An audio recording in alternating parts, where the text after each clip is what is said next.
ہماری حکومتوں سے محاذرہ ہی نہیں ہے، نہ ہم اس کے قائل ہیں۔ حکومت کوئی بھی بن جائے، حکومت استقرار پا جائے، اس کو توڑنا، ٹانگیں کھینچنا ہمارا منہج ہی نہیں۔ پھر دعا ہے کہ یا اللہ اس کو اگر سیدھا ہے تو اس کو استقامت دے، اور ٹیڑھا ہے تو اس کو ہدایت دے۔ یہ ٹانگیں کھینچنا فتنہ ہے، کرسی مل جائے ہمیں تڑپ رہے ہیں، یہ ہمارا پروگرام ہی نہیں۔ ہمارا پروگرام یہ عقیدہ پڑھو، علم حاصل کرو، اور اپنی حدود کے بغیر اس کو پھیلاؤ۔ اگر توحید کو سچے طریقے سے پھیلانے میں کامیاب ہو گئے تو اللہ تعالیٰ آپ کو زمین کی خلافت دے سکتے۔ خلافت کسبی چیز نہیں ہے، واہبی چیز۔ نعرے لگا رہے ہیں نظام خلافت، نظام خلافت۔ کس نبی نے خلافت کی کوشش کی؟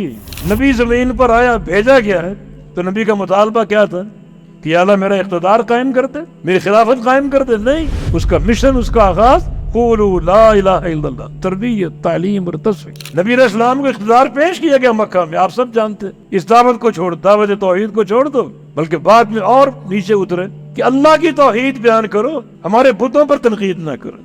یہاں آ کر سمجھوتا کر لو، نہیں سمجھوتا۔ اگر یہ غلبہ اور اقتدار یہ نظام قائم کرنے کی کلید ہے تو قبول کر لیتے، لیکن نہیں۔ اگر معاہدے کے تحت قبول کرتے، کسی ایک بت کی آپ ایک انگلی کاٹ سکتے، معاہدہ نہیں کیا، جدوجہد قولوا لا الہ کی بنیاد پر، اور آج مکہ فتح ہو گیا، تلوار آپ کے ہاتھ میں ہے اور 360 بتوں کی گردنیں اڑا دی۔ ایسا نہ ہوتا تو ایک انگلی کسی کاٹ سکتے؟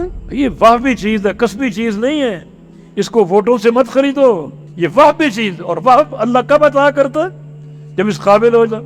اس قابل کیسے بننا ہے؟ ایسی جماعت کی تیاری جو کام کرے قولوا لا الہ الا اللہ کی بنیاد پر۔ بس یہ عمل جو انبیاء کا مشن ہے، اسی کو زندہ رکھو، اسی کو قائم رکھو۔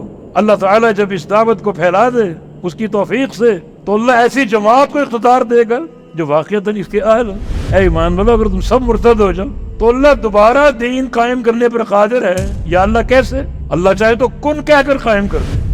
آسمانوں پر قائم ہے نا، سارے فرشتے اللہ کے فرما بردار ہیں جو اربوں خربوں کی تعداد میں۔ اللہ زمین پر بھی قائم کر سکتے، مگر نہیں، زمین پر قائم کرنے کے لیے اللہ کا نظام یہ ہے کہ زمین پر تم قائم کرو۔ بقوم، اللہ ایک قوم کو لائے گا یحبهم ویحبونہ، جس قوم کی علامت اور نشانی کیا ہے؟